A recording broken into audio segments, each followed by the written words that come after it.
Alrighty, hello everyone. I see a few more participants joining now. So my name is Marty from Birchal, and today we're really excited to have the Your Grocer webinar talking about this offer that we have on Birchal at the moment. And in a second, I'll introduce Morgan Ranieri, the founder of Your Grocer.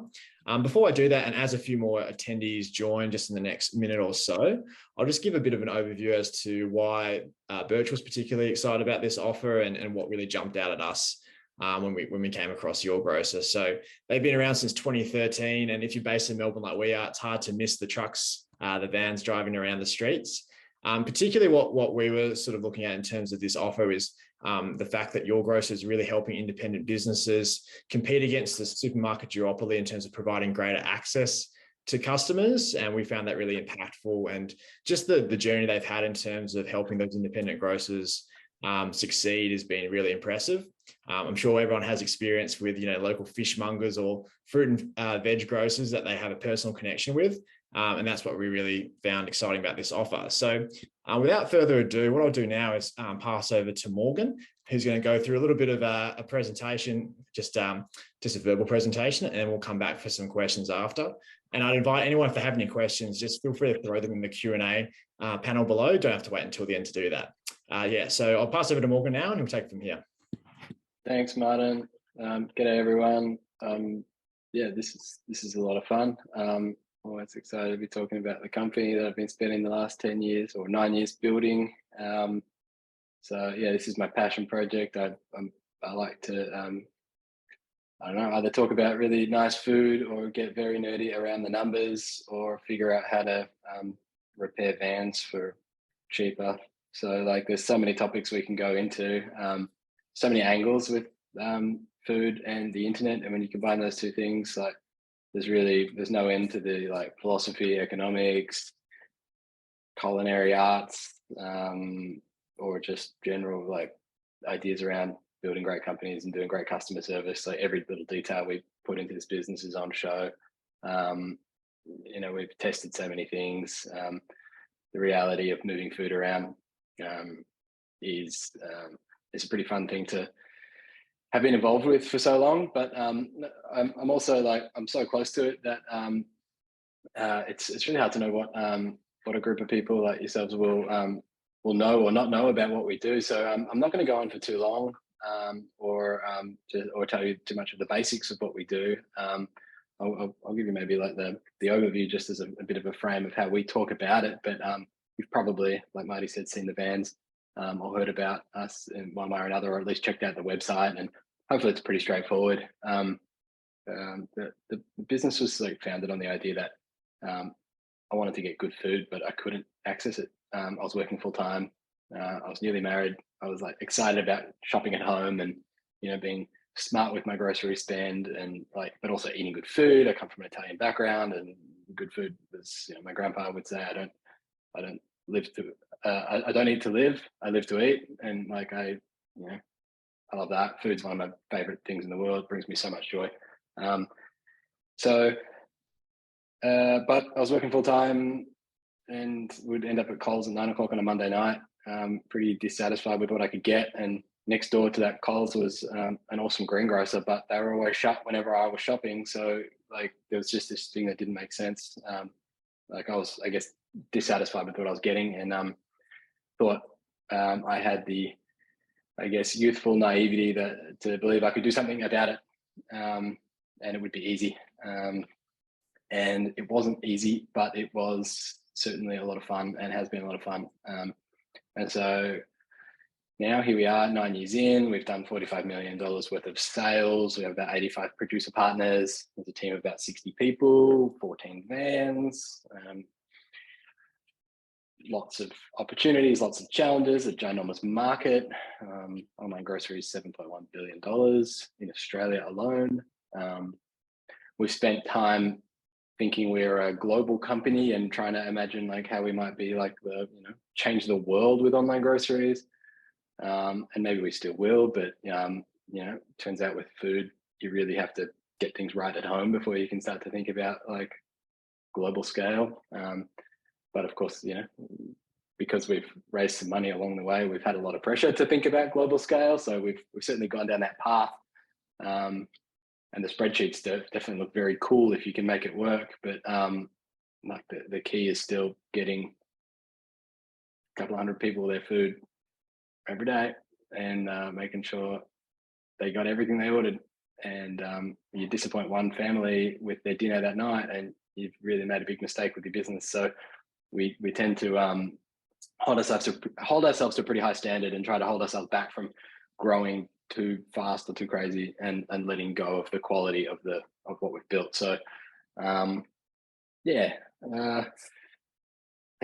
that's just a bit of vibe on me. Our plans sort of, we've got a really good team as well. We've got a really good group of investors who are behind us. We've had a lot of great opportunities. We acquired, when we first started, we were looking at Aussie Farmers Direct as the only other company aside from Coles or Woolies that were doing anything cool. And it must be about 4 years ago now, they went out of business. And then we acquired their brand and their IP, so like their customer database and things like that. So that was a very exciting opportunity as well, and like a cool thing to be able to do as a company, and as I said, a milestone in our success along the way. What can I tell you? Moving forward, yeah, there's a lot to do, a lot to think about. I guess we can kind of think about things in a lot of our hard work is divided into like two big areas, like the sort of, you call it bits and atoms. That's kind of what a company like Uber would call it. But I guess we think about like the technology and the actual delivery. So we've already started working on a nice new mobile app. We've got a mobile framework that we're building on that we're very excited about. I've spent quite a bit of time learning it myself so I could hire effectively. So we've built out a team. We sort of built out the team before we raised money. So taking a bit of a risk in that sense, just because of how hard it is to find experienced people in these new mobile frameworks. We didn't want to, like it took us about 6 months to find this person. So we really started hiring a year ago with the assumption that we would hire and then also raise the capital to be able to see us go through into the future with those plans.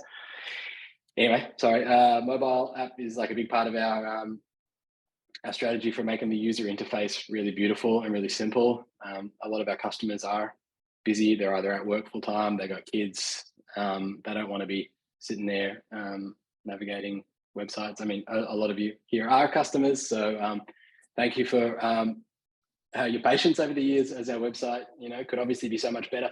I mean, it's been great, I know, for what it's done, but we know there's so much room for improvement around like how simple the service can be that, we're very excited about what we're going to build on mobile. On the other side of it is delivery. When we first started in 2013, we thought delivery was going to be like super easy. We'll get someone else to do all that hard work. We'll just build the tech. And we realized like one of the big reasons why no one's doing food online in a really good way is because the delivery really matters. And so someone's got to be willing to get in the van and do the delivery, and then, maintain the vans and all of that complicated, like real company stuff. It's not just tech. So because there was no one that we were comfortable outsourcing the deliveries to, we started off just doing it ourselves. And if you're our customer here today, you've definitely met our team. You know how cool our team are, how much they care about what they're doing, how much they care about customer service. You've probably, if it was pre-COVID times, you've probably been comfortable letting them into your kitchen bench and dropping off the groceries and taking back the boxes and having a bit of a yarn. So like that's the kind of culture we've tried to build. And a lot of our customers have helped us build that culture as well. We've sort of figured out what does a good delivery service in Melbourne look and feel like based on what people are, what are they like? And so that's a big, chunky, challenging thing to scale though. We've got to buy vans and we've got to hire drivers and train them. And we've got to rent warehouses and put cool rooms in them.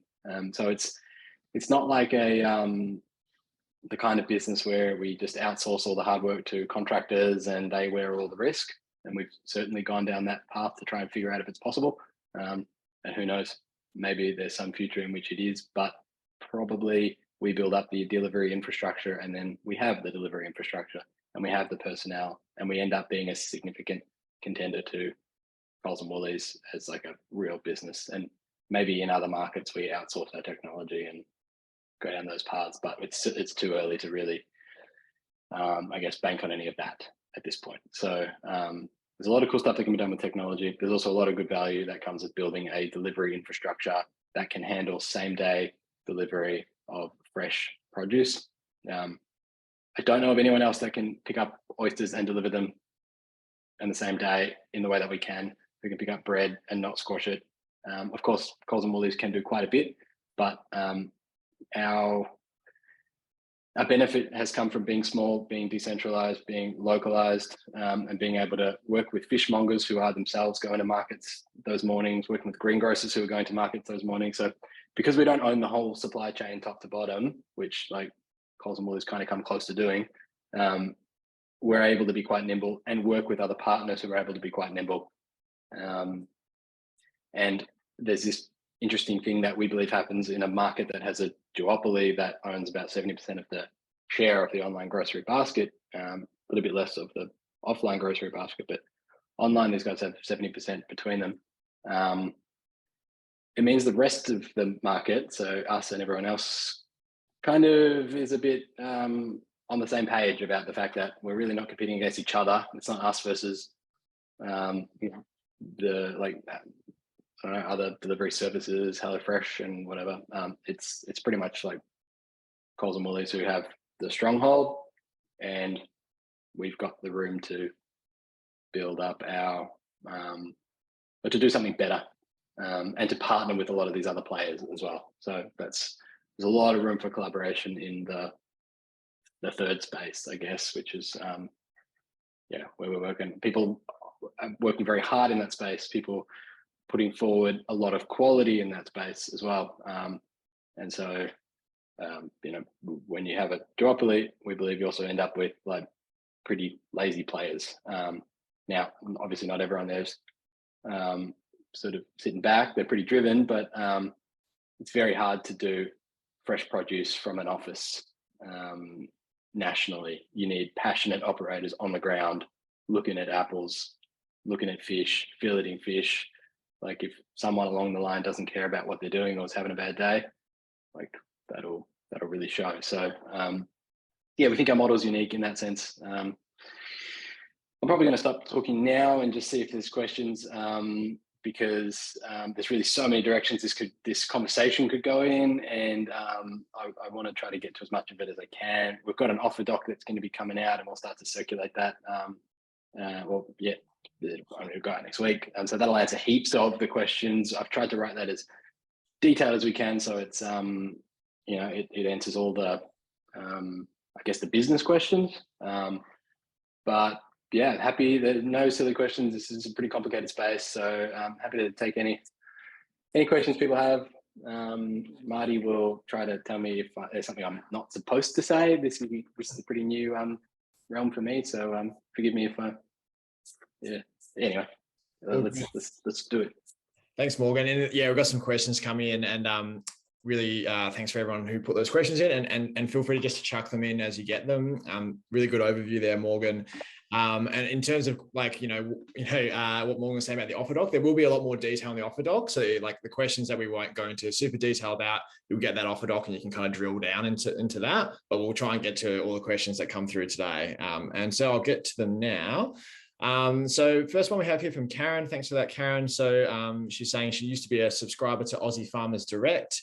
And her question is, what was the difference that enabled your grocer to be a sustainable business? And she also asked about profitability, and you can talk to that in more detail as well if you want to. Sure.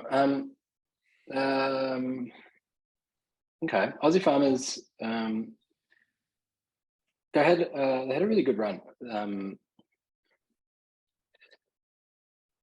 I'll talk about Aussie Farmers. A big challenge of theirs, I think, was the franchise model. Like once you franchised out your business, there's like you can't change it much. If something's not working, you've got to get like 200 people who have bought into a territory to basically agree to the change, or else like you're sort of changing the rules on them. So then I think they had a pretty hard time once like adapting to the market. They were certainly the leaders for quite a while. They had a really innovative model. They were delivering overnight. That was amazing. They could do so many deliveries per hour that way.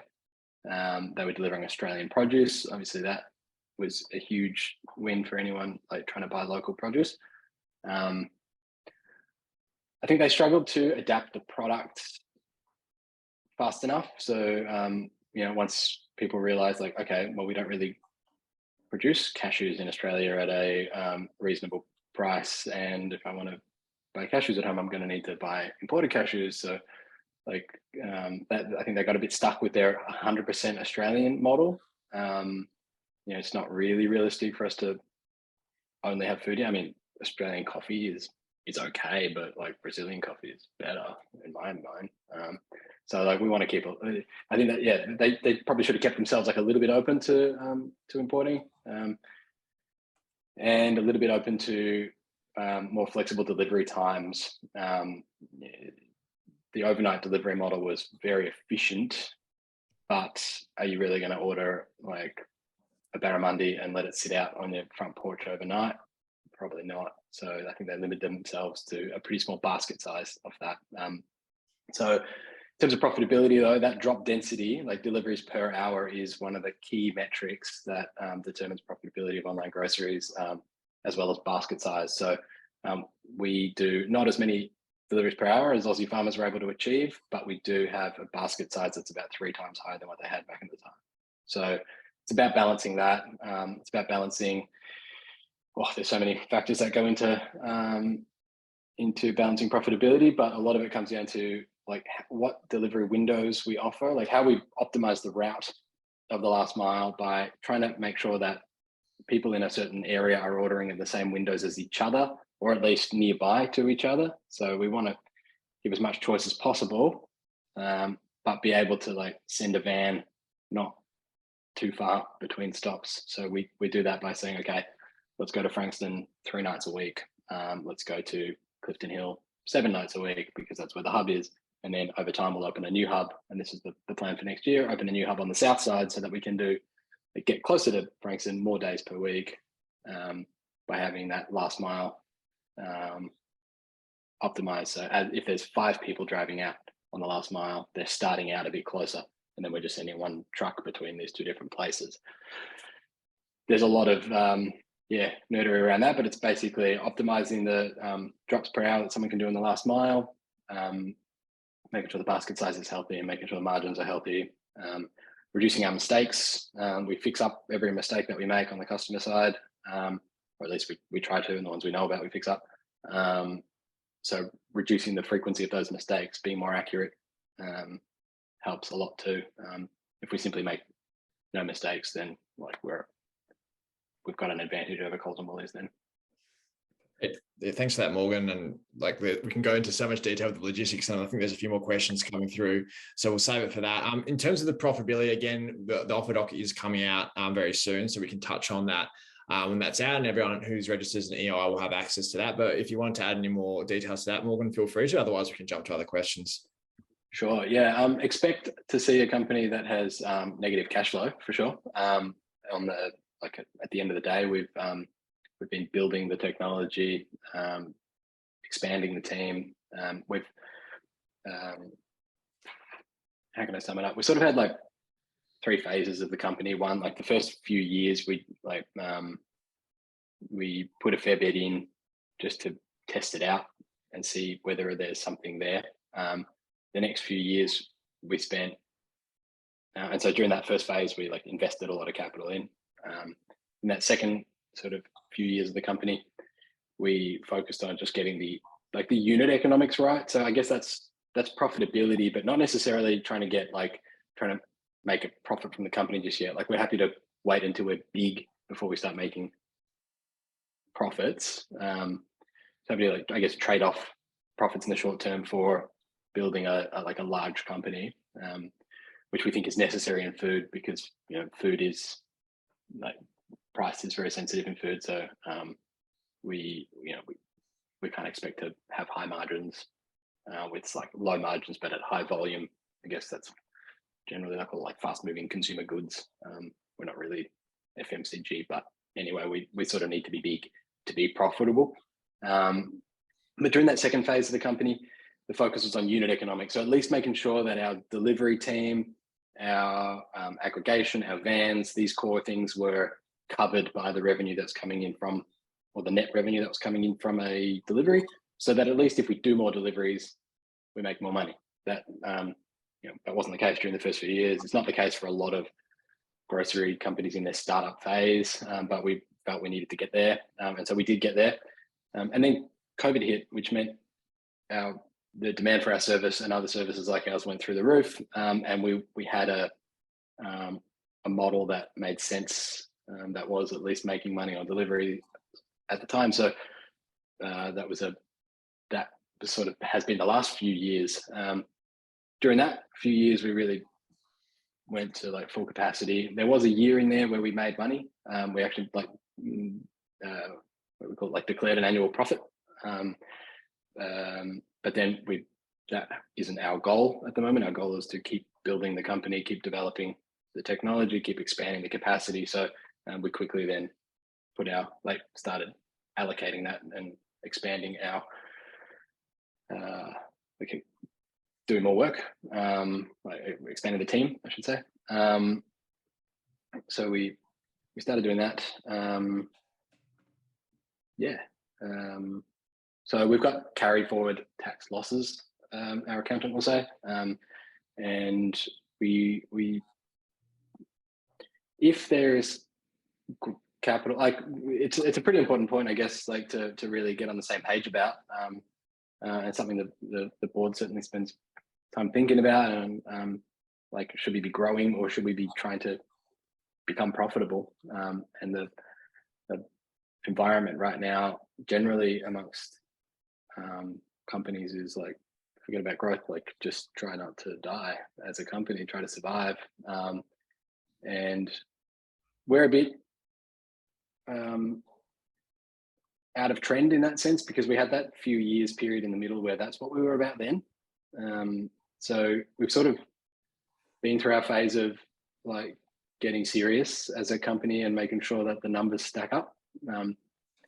Now we're in a phase of like, we've got ambitions to take on Coles and Woolies and be a serious third player. I've been doing this for 10 years. Personally, I want to do something big. So we've got a choice as a company. We can grow or we can make a profit. And whilst there is support, if there is support there for us to grow, then that's the goal. So we'll trade off profitability for that. But what we need to not lose sight on is the unit economics, which is at least knowing that our fulfillment costs are covered by our revenue. I think it's okay if there is income coming in, like cash coming in from investors who are interested in buying into a growth company, then we can use that cash to grow, but we can't use that cash to give away free groceries. And I think anyone you see giving away free groceries in the space or doing deliveries that are super fast but expensive, like, watch out for, like, watch out, what am I giving investment away? I've seen a ton of those companies, and we've come close to it before in the past, like nearly ran out of cash because you're giving away free food. So just got to be, we can't do that bit. So keep us accountable from that point of view. And like, we certainly will be very disciplined with that kind of stuff, but we will be focused on growth. Perfect. Thanks for that. And yeah, also just see one of the attendees here has raised their hand. If you do have a question, we'll just be doing it in the Q&A box. So please just pop it in there, because we don't have the functionality on Zoom to do like live Q&As. So just an FYI for anyone with their hand raised. So we'll just move down the list of questions here. And if you've asked a couple of questions, what I might try and do is move down so we get to other people's questions, and I'll come back to your second question. So got a question here about the app, and a question here from Charles saying, it sounds like the app is being built in-house rather than contracting out. Is that correct? Yes, it is. We're using the Flutter framework. which is a new mobile development bit of kit that Google's been supporting heavily, which makes it finally viable for us to do it in-house. It's a single code base that you can push to both like Android and iPhone, as well as desktop and web. So yeah, it's a really powerful toolkit. So we're able to do it ourselves. That other part of the reason for doing it ourselves is like we really need to. It's pretty core to our the ordering platform is pretty core to the business. So we need to know how to make adjustments and make sure that it's built with a lot of quality. Yeah. So yeah, we did a pretty competitive search and found someone who's been working with this particular bit of software for like since it's been around, which is about 6 years, but it's been an engineer for longer than that. So that's on our front end. We've also got a team of engineers who work on the back end. So the whole thing, since day one, the whole thing's been built internally. We do utilize outsourced tools where it makes sense to, but the core of it's our own IP. Yeah, absolutely. And like, seeing businesses contract out versus, in-house, obviously in-house for most businesses is the preferred way to go. Cause like you're saying with adjustments and making edits on the fly, that's really important. So just moving down the list here, Andrew was just asking, his internet froze during the part of your presentation about competition. So he just wants to know a little bit more details about Milk Run and how you sort of like, compete against them in terms of like different offerings. Sure. Okay, Milk Run or competition generally, like I try to keep my eyes focused on Coles and Woolies when it comes to competition, like because we're talking about online groceries. They are the big ones. We've seen over 9 years so many players come and go. A lot of people have a crack at it. It's relatively easy to try online groceries. I think it's very difficult to stay around in the long term. It's very easy to get early traction by giving away free food or giving away heavily discounted food. Like, who doesn't like a free lunch? But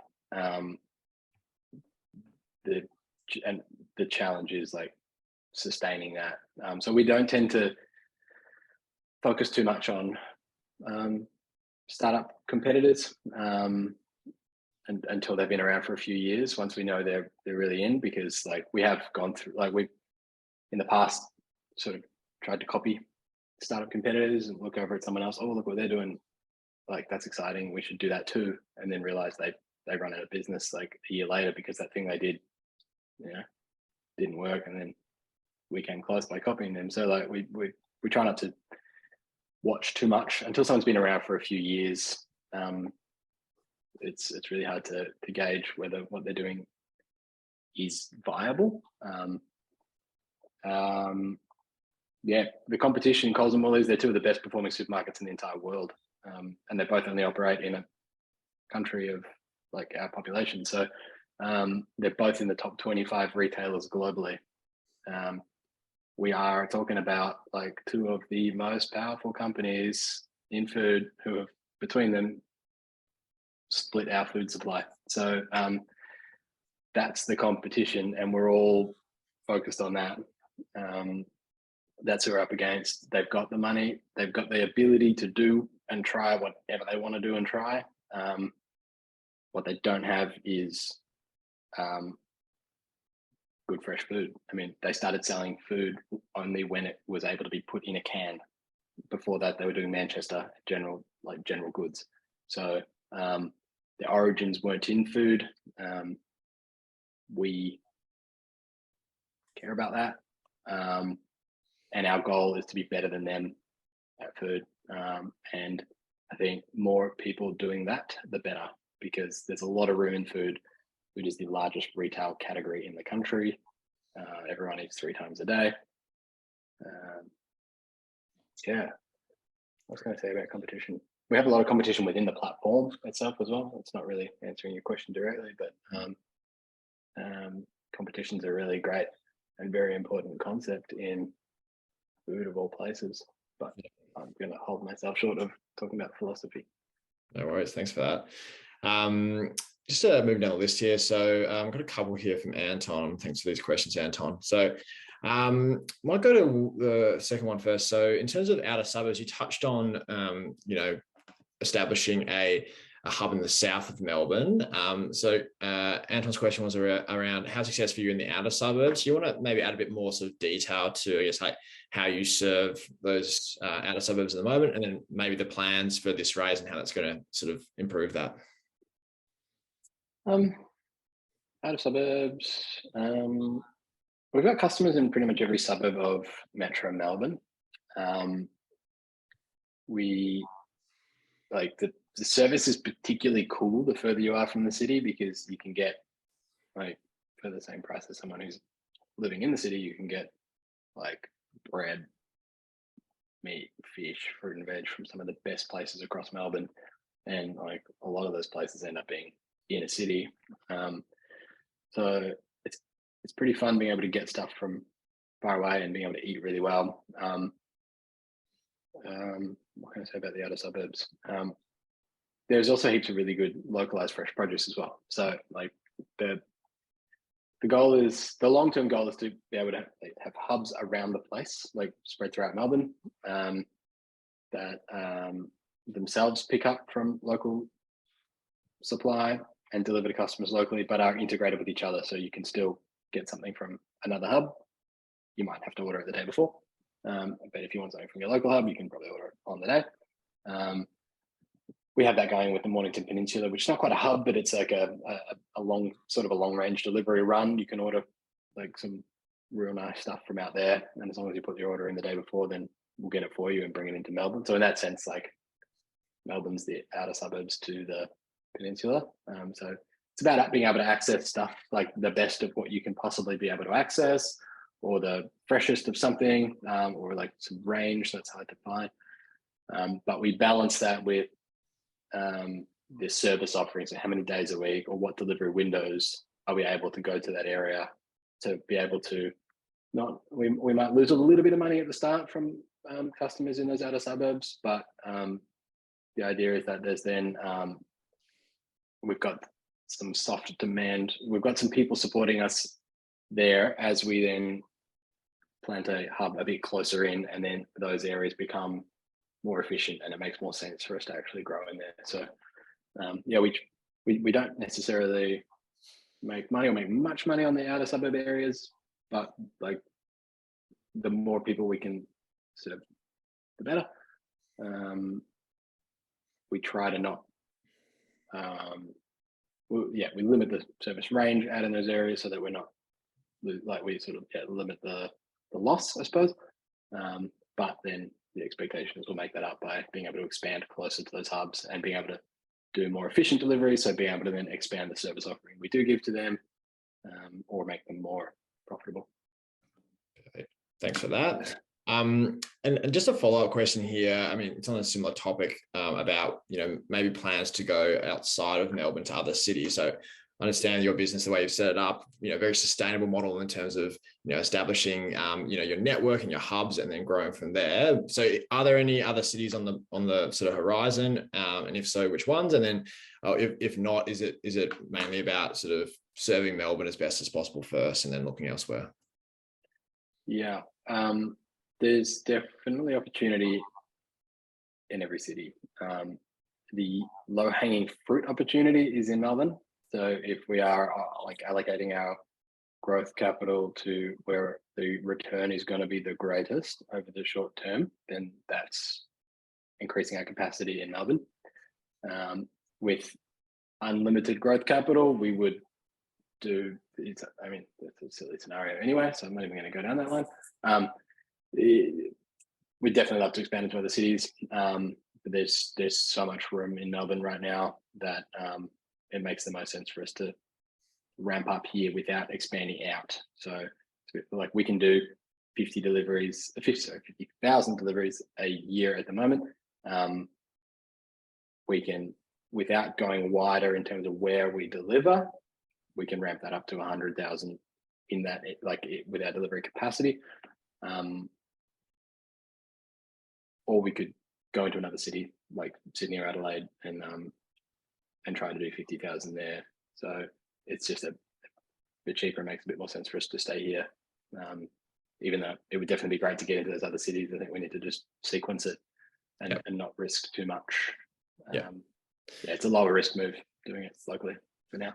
I can imagine you, if you had the map out of Sydney, trying to figure out the logistics network there, and that might be a bit of a headache given how spread out that city is with all the harbours and everything.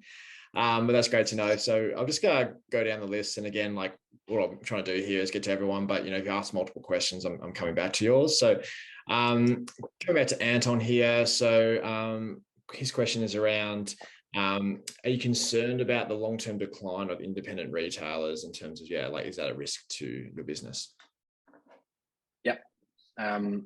The macro trends around fresh food consumption are not in our favor. We're hoping to try to buck that. That's the problem. That's like we've got heaps of independent shops across Australia, but despite the fact that Cosmollies have most of the revenue, along Nicholson Street in Carlton North, there used to be 5 butchers. Now they're down to 1. That one that's left is very, very good, but we can't get down to 0. That's pretty concerning. I'm hoping that we can be a part of bucking that trend, and either we grow fast enough or other companies get involved as well and make things a bit easier. It's very important to have a one-stop shop for most people when it comes to food. So that's the supermarkets have nailed that, and we're seeing that's people prioritizing spending time with their kids or earning money at their job or whatever else they're doing. So we need to figure out how to make that work as well as local independent shopping work. Just a follow up there around like growth plans and in terms of potentially the plans to double your order capacity. Is there like a roadmap in terms of adding new retailers, and if so, what are you looking at in terms of acquiring new retailers in terms of a plan? One of the big focuses for new producers, we use the term producers to look at all our retailers generally, because they could be shops, they could be farms, where we love new producers. So always want to be adding more and as many as we possibly can, whilst keeping it balanced so that we don't grow them at too much of a faster rate, or I guess we try to keep it in sync with the number of customers we have ordering so that there's enough to go around. So it's sort of what we need to do is drive customer growth. That's sort of a priority number 1. But certainly bringing on new producers throughout the way, or any producer we've ever brought on board, we've made sure they're well aware that this is a big platform we're building. This isn't there's no exclusivity. There's no one's the only sort of producer supplying a certain thing. There's room for a lot of people to do really well, and we welcome anyone doing awesome food. And there's so many people doing awesome food across Melbourne. The more the merrier. Particularly when they're close to each other, then our pickups can be really efficient. So that's one sort of limiting factor. But as we expand more hubs, then we'll be able to sort of have these clusters that. But we send vans out on runs to do pickups. So we've got a lot of flexibility with who we can partner with. We're very excited about anyone doing anything experimental with different formats. So whether they're putting nice wine in boxes, the cask wine, that's been really fun. Milk in glass bottles, returnable bulk food in bulk grains in returnable packaging. We love experimenting with people around that kind of stuff. Just anyone doing food they're really passionate about, doing it really well. Yeah, awesome.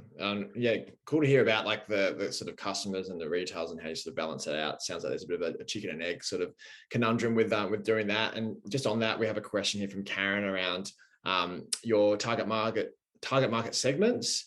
So she's just keen to find out more about what those segments are, and also any comments about the price sensitivity of these segments. Yeah, good question. Our customers are pretty varied. It's people who are like cooking at home most of the time.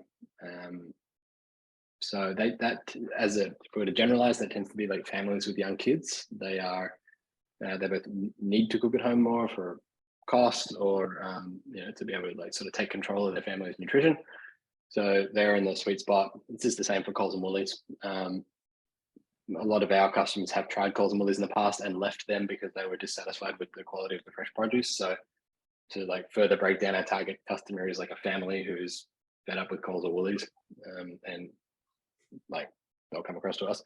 And so price sensitivity, yeah, price is super important with food. I think for anyone, but particularly families. Like the way I look at it is there's a finite amount of money that you're able or happy to spend per week on food, and our job is to get you the best possible spread of food we can for that price, which means making sure we've got great options. So they're easy to find. We've got everything you need. We've got different tiers of everything you need. So if bread is the most important thing to you, then we've got the fanciest bread. But if like Brussels sprouts are more important to you, we've got really nice Brussels sprouts, and then we've got some bread that will get you by. So like there's you can mix and match how you want to do it. Someone on practically any budget can do pretty well on the platform. Coles and Woolies has done a very good job of pegging our perception of price to certain items. There was a few years ago that they put milk for reduced milk to $1 per litre. So there's a lot of games that get played around price perception in food and grocery. We try to keep it pretty simple. I'm sure we could learn a lot from what Coles and Woolies do, but there's heaps that we don't want to do around what they do, because they've done a pretty big disservice to the dairy industry across Australia. So we're pretty conscious of wanting to be proud of what we build in the long term, but we know it's got to make sense for someone. And at the end of the day, you got to be able to get a good meal for a good price. So one thing I'm really excited about the new app is developing it so that it's easier to find what you're looking for, whether it's like the highest quality of something or whether it's like the best value of something. Like what will sort of make it a bit more accessible to stretch the dollar a bit further. But already, if you're buying fresh food and eating at home, you're already on the like sort of doing the biggest thing that can be done for keeping your food costs down. So we're working with a pretty savvy customer base, I would say. Yeah, thanks for that. And just looping back to something you mentioned earlier, which was interesting around like competition within the platform, and just a follow-up question around like how prices are set based on your answer just then. Like, is that something that the retailers have full discretion over, or is there some input from your grocer for pricing? Yeah, the producers set the price. We make our revenue as a margin, but the actual producer, like the cost that the customer's paying or the price that the producer's getting, it's up to them. So there's like, I guess, competitive dynamics happening within the service, which means we don't need to push people on a price we sort of leave that up to the experts. When we first started in 2013, I was going to the markets, it was the fruit and veg markets in Footscray at the time. And so I would get a wholesale price list and I would calculate what the price of broccoli should be and what the price of pink lady apple should be. And I would look at the wholesale price. I'd look at what Coles charge, what Woolies charge, what Aussie Farmers Direct charge, figure out what I could get away with charging. Yeah. It was so much effort. It's very, very complicated to think about pricing across 30,000 items. You end up with a full suite of like administrators working on pricing. Yeah. Greengrocers, butchers, bakers, delis, these people know how to do it. They've been doing it for a long time. So they've got an intuitive, mostly intuitive. They've got a system. They're very intuitive about it. They're the experts. They know what's a good price for these things. And yeah, Absolutely. it just works that way. And you're just giving people access, obviously, to them, which is fantastic. Just another question here around, obviously the pandemic sounds like was a bit of a uptick for you in terms of like activity on the platform. Question here was around in terms of order volumes and average revenue per order. Like, has there been any change since the pandemic? Has that come back down, or have you seen it maintain? What's been the sort of result of that? We saw a bit of contraction. So like we were just below capacity before the pandemic. When the pandemic was in full swing, like when the lockdowns were on, we were like maxed out of our capacity. So like just filling up all the space that we possibly had. Once things lifted out of that, they eased back. So we've certainly come back from the very edge, but we were running on sort of probably we're a bit over capacity actually. So in that sense, like quality dipped a little bit while we were trying to deliver as much as we possibly could. So that's definitely contracted a little bit. We're sort of, if you look at like, so I guess comparing to the COVID era, we're a little bit down, sort of around where we were going into it. So it's like a big bump and then back to normal, which, I mean, we've only been around 9 years, so everything's over the long run, over our 9-year run. Growth is good, but it's been kind of one of these ones, and then like a little bit down recently. Yeah, obviously, yeah, and I'd imagine that would be probably similar across the board when people can't leave their house. There's obviously a greater demand for grocery deliveries, so that's great to hear. So one thing that did come out of that period, which I think was really nice, was like a real strong, really nice, strange word to use for that period, but like I guess a silver lining for us is we got a sense of what our efficiency can be like when we're really like when we need to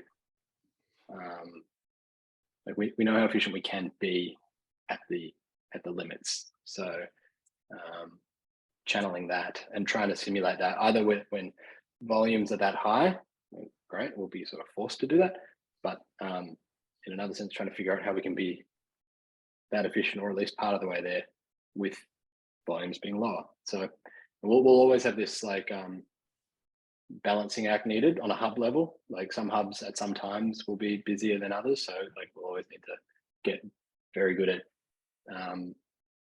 managing for efficiency at a local level, which means getting a bit more sophisticated with our management, with our financial management, performance management, and things like that. Sort of boring company stuff, but or like I guess kind of like scientific management, sort of stuff that stuff makes sense at this stage.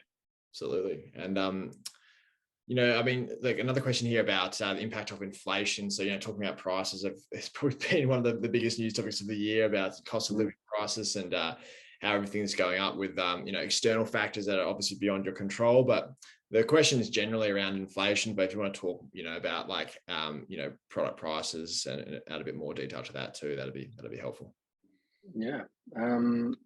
Our producers have been pretty hesitant to pass on price increases to customers. Like they're usually,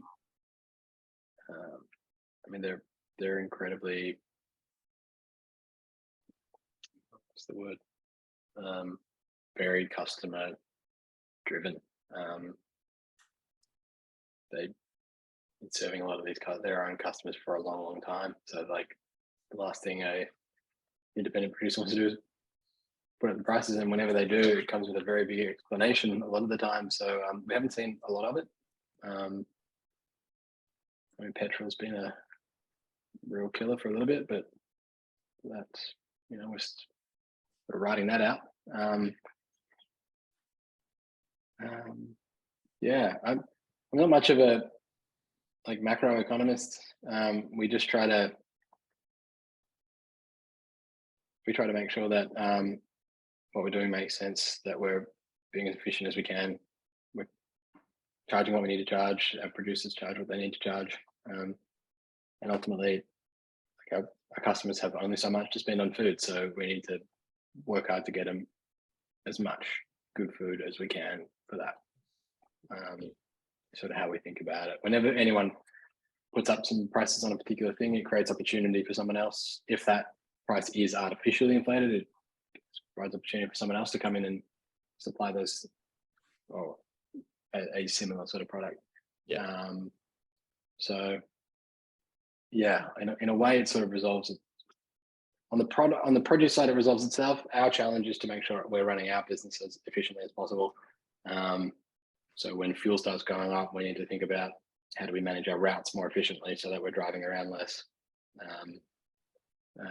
That's our challenge. We do the transport is the cost there, and that fuel's been a thing, but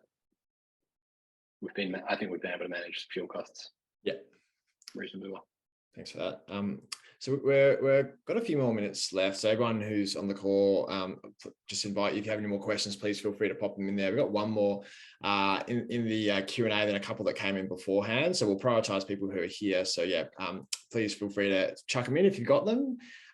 Just another question here about sort of delivery costs. So Anton here is asking about, I'm actually not sure if you are, but why are you offering free delivery? And at a time that delivery costs are going up, so this could impact profitability, and Coles and Woolies seem to be charging. So can you just add a bit more detail to that? Yeah, there's something we announced on Friday, that we are like the service is now delivery and membership free. So fee free. So we previously only about 10% of our revenue was coming in from membership fees and delivery fees. The assumption is that this will drive growth and ultimately increase in revenue, because we make the majority of our income through like the sale of produce. So what we're trying to do is remove the barriers to people using us, and particularly using us casually, so they can try it out, experience the service, and not be worried about having to justify the monthly fee or the delivery fee straight away. So we're happy for someone to try us out. We know they're going to love it. If it makes sense for them, if they are ready to start cooking and eating at home, then we're the obvious choice for them if they need delivery. So we're pretty confident that people will come back, and when they're using it, they'll order from us. And then the way, to Anton's question about like, how do we, like with delivery costs going up, how are we going to balance that? And that is about optimizing delivery times and areas to make sure that we are batching. The key with us is batching. Trying to make sure if there are 5 customers in a particular suburb, then ideally they're ordering like across the same few days or similar windows, rather than one of them wants to deliver at 3 p.m. on a Monday, the other one deliver at 9 p.m. on a Friday. We try to get creative about organizing people through what we offer them in the first place.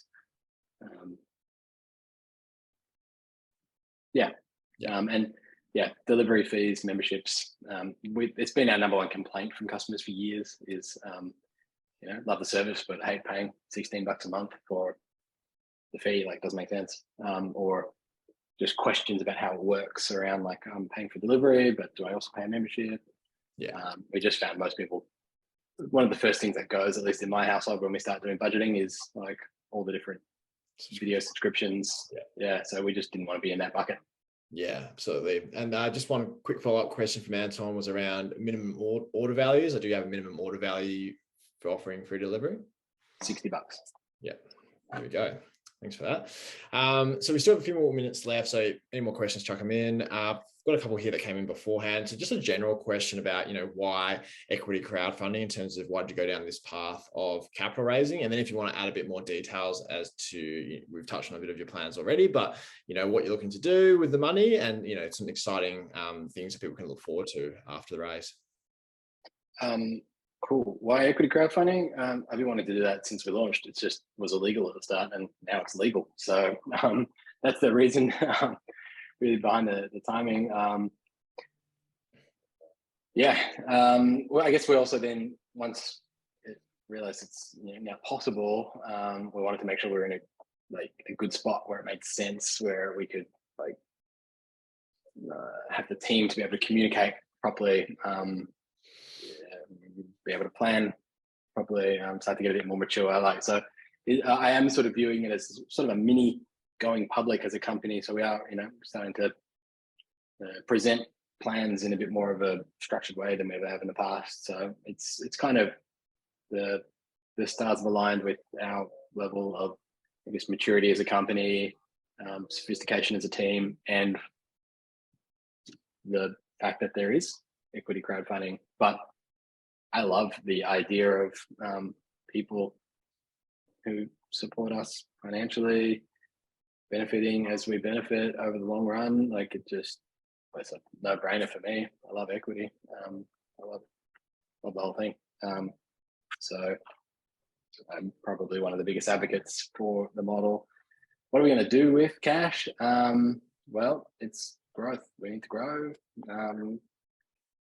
big time. So two big levers behind our growth plan is building a great mobile user interface and doubling our delivery capacity.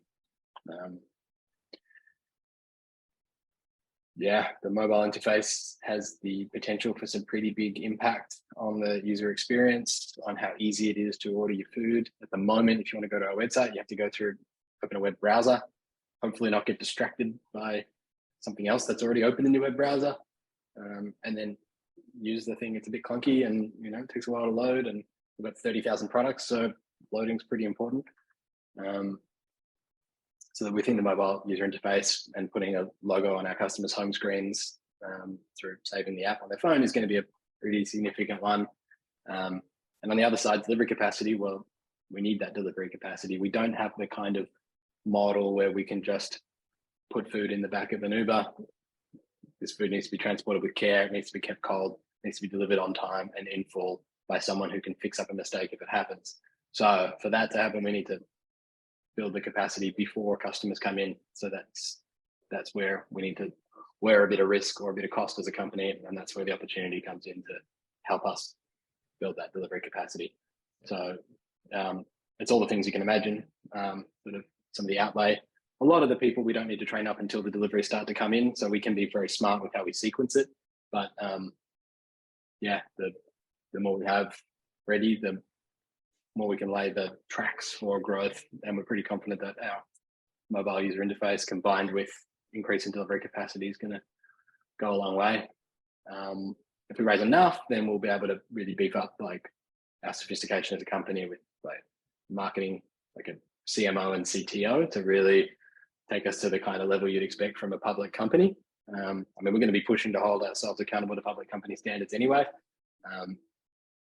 Depending on how much we raise, we'll actually be able to bring in some sort of big guns.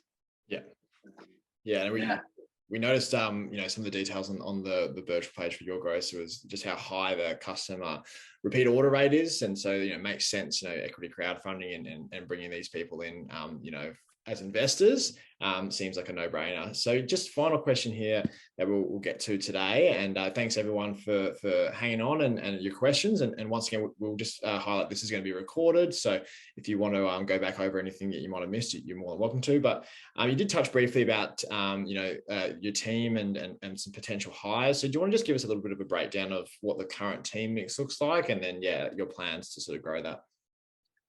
Sure. We've got, the majority of our team is frontline delivery staff working in our hubs. So the bulk of the company in terms of people is working at our hub, doing aggregation or doing delivery work. We've got customer support team, we've got technology, we've got people doing marketing. A lot of the finance, legal, administration is pretty efficient. We either outsource a little bit of it, or I do it myself, or we use a lot of technology for things that other companies would use larger teams for. So we're pretty good at using tech for admin. We're about 65 people across the board. Many of those people are casual employees, so our full-time team and head office team's a lot smaller. Yeah, I won't reel through everybody's names and details, but they're pretty impressive mob. We've got some people who've been around for 6+ years. We've got some of the best and smartest software engineers that you'll be able to find. People who really care about food or care about the culture. So it's a great group of people. Thanks for that. So yeah, now we're coming to the close here. So just Morgan, if you want any other last comments or final words for people who've joined the webinar today, and maybe about your offer, we'll give a few more details obviously later this week after this finishes. But yeah, just any final words. Sure. Yeah. Well, first of all, yeah, thanks so much for even being interested up until this point. It's really super cool that you give us your time and your attention and consider supporting us. So that's already massive. Hopefully this all makes sense and this is a great offer for you. So, if you like it, this might be the beginning of something really cool. If you know of anybody in the, sorry, let me rephrase this. Logistics and infrastructure is a big part of what we need to develop discipline and skill in the next phase of the company. We can manage 14 vans, but how do we go from that to managing 45 and managing 100? So finding some people who have been successful in these industries in the past, those would be some pretty strategic introductions. So if you are considering this, also have a think if you know anyone that you think could be worth us talking to. I'm always open to taking introductions, particularly if they're coming from prospective investors, because then usually it's a pretty high signal to noise ratio that way. Yeah. Logistics or infrastructure know-how is the kind of strategic investor that we're particularly interested in getting to know. So if you do know anyone, have anyone in your network around that, those areas, please do hit me up. Morgan@yourgrocer.com.au.